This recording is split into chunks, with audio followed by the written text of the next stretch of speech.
Mister Machu Picchu et Krapichouille. Cette histoire s'est passée il y a très longtemps, bien avant le déluge et bien avant les hommes des cavernes, lorsque la terre était encore toute jeune et couverte de plantes bizarres comme des boucles d'oreilles géantes. On y trouvait des fruits de toutes les couleurs et qui étaient croustillants comme des gaufrettes. D'autres avaient le goût du camembert et une grande bouche, et il fallait les manger bien vite avant qu'ils ne vous mangent. Et il y en avait d'autres qui étaient chauds comme de la ratatouille et qui refroidissaient dès qu'on les cueillait. Les plantes et les forêts étaient réellement bien bizarres à cette époque. En plus, il n'y avait aucune montagne, aucune vallée, tout était très plat, et c'était beaucoup moins fatigant pour les animaux marcheurs. L'air et le ciel étaient plutôt roses que bleus, et les nuages étaient tellement solides que les animaux volants pouvaient s'y asseoir quand ils voulaient. Quant aux poissons, c'est bien simple. Ils étaient plus qu'heureux, puisque les océans étaient faits de jus de poulet, et les poissons à cette époque adoraient le poulet rôti. Oui, la terre était incroyablement bizarre. Il y avait tout en haut, très haut, sur les plus hautes branches d'un arbre géant, un horrible dragon qui s'appelait Mister Machu Picchu. Il était, mais vraiment monstrueux. Une tête énorme, plate, large et couverte de verrues, un nez mal centré en forme de tire-bouchon et qu'il enfonçait dans les troncs d'arbres pour grimper, une bouche démesurée, remplie d'une langue de 2 mètres de long qui ressemblait à une serpillière. Son corps était immense, gigantesque, genre 10 éléphants, avec plein de poils partout et plein d'écailles sur le ventre, un ventre de poisson, quoi. Il avait au moins 6 pattes et 6 doigts à chaque patte, ce qui lui faisait 36 doigts en tout. Tellement de doigts qu'il n'en avait même pas besoin de la moitié. Et tenez-vous bien, il était tout orange. Bon, il faut le dire, c'était un animal très impressionnant et très effrayant, à vous faire vomir de dégoût.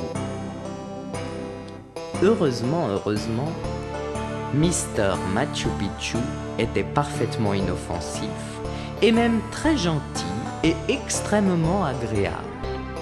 Il n'aurait pas fait de mal à une mouche si les mouches avaient existé à cette époque, et probablement il leur aurait même fait un numéro de claquette pour les faire rire. Car Mister Machu Picchu ne pouvait jamais rien faire sans que ce soit motivé par son désir de rire. Ses meilleurs amis étaient 3 petites souris farceuses qui vivaient avec lui en haut des arbres et qui allaient souvent s'amuser sur le nez de Mister Machu Picchu devant ses grands yeux, plus grands c'est pas possible. Elles s'appelaient Corinne, Martine et Jocelyne, et elles étaient bleues comme le fond d'une piscine.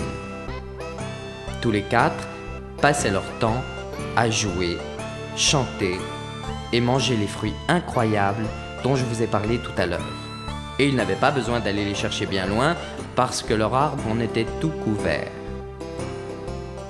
Une après-midi, arriva dans la région une grenouille aventurière prénommée Krapichouille.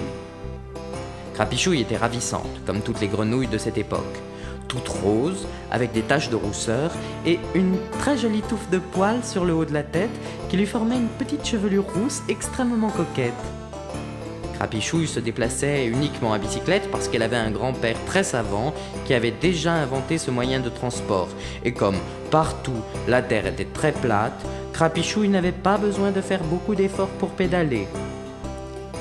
J'ai dit que Krapichouille était une grenouille aventurière parce qu'elle passait son temps à chercher la bagarre et à se battre avec les animaux plus petits qu'elle.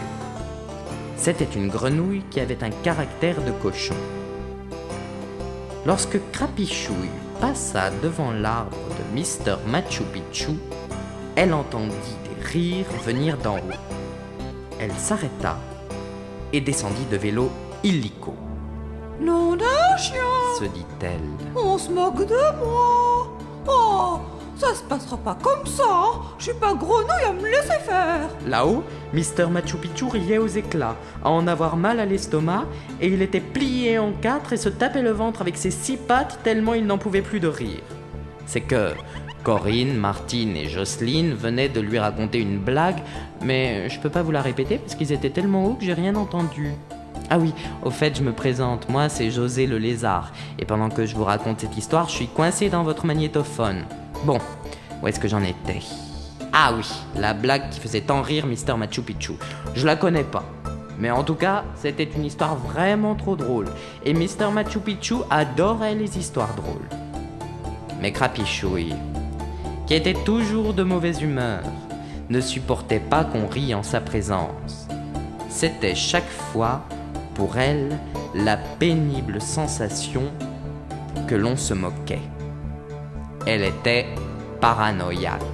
On se moque de moi, personne ne m'aime, et patati, patata. Bref, elle leva les yeux vers le ciel et tout en haut de l'arbre, elle aperçut Mister Machu Picchu. Il était si éloigné du sol qu'il en était minuscule, mais Crapichouille ne pouvait pas le manquer parce qu'en orange, il ne passait pas inaperçu. Crapichouille hurla. Et toi, le ministre là-haut, descends de ton perchoir, pauvre clown. Oh, je vais t'apprendre à te moquer de moi, petit... Censuré. Descends, c'est un ordre. Et ne me fais pas attendre ou je vais monter te corriger. Crapichouille était une grenouille qui parlait un peu trop.